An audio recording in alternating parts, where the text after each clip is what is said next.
Bertempat di studio utama Unhas TV, Senin 16 September 2024 lalu, digelar dialog yang mengungkap perihal budaya di beberapa daerah di Sulawesi Selatan. Para peserta diajak untuk menelusuri sejarah Islam di Sulawesi Selatan melalui manuskrip kuno yang dipaparkan oleh pakar filologi Islam Indonesia, Profesor Dr. Oman Faturrahman atau yang akrab disapa Kang Oman. Bersamanya ada pula 3 pembicara lainnya, yakni Kiai Haji Helmi Aliafi, Insinyur Fadli Ibrahim Suru STMT, dan Dr. Gigi Haji Muhammad Arif Roshid Hasan MKM.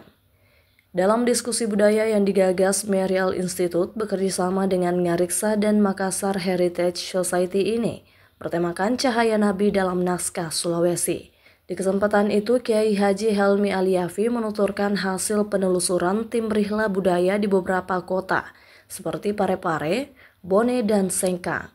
Menurut Kiai Haji Helmi, kunjungan ke pesantren Asadiyah, pesantren tertua di Sulawesi Selatan yang berdiri sejak tahun 1930-an, menjadi salah satu momen penting dalam perjalanan ini.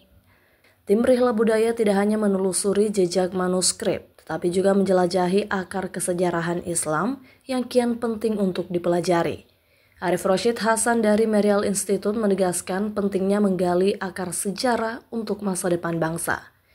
Diakuinya dalam kajian manuskrip, khususnya Al-Quran, dapat memberikan wawasan sejarah yang tersebar dan belum banyak terungkap. Secara kuantitatif, Islam di dunia ini akan terus mengalami peningkatan ya. Penambahan jumlah ya, 30 di 2050 katanya Pew Research and Consulting 2050 itu 30% umat Islamnya.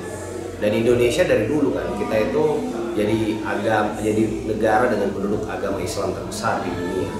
Nah, kesadaran ini secara kuantitatif ini perlu kita juga isi secara kualitas ya.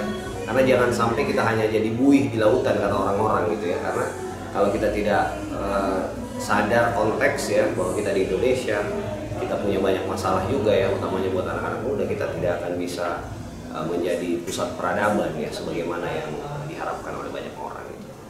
Arif pun berharap rihla budaya tersebut dapat menjadi langkah awal menuju tercapainya Indonesia Emas 2045. Dengan penelusuran yang mendalam terhadap naskah-naskah kuno ini, para peserta diajak untuk menyadari pentingnya sejarah dan nilai-nilai budaya yang diwariskan dari masa lalu, demi membangun pondasi kuat bagi masa depan.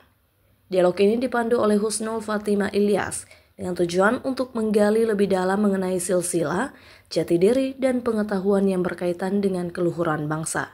Rahmatia, Sarah Sabita Suceng, Unhas TV.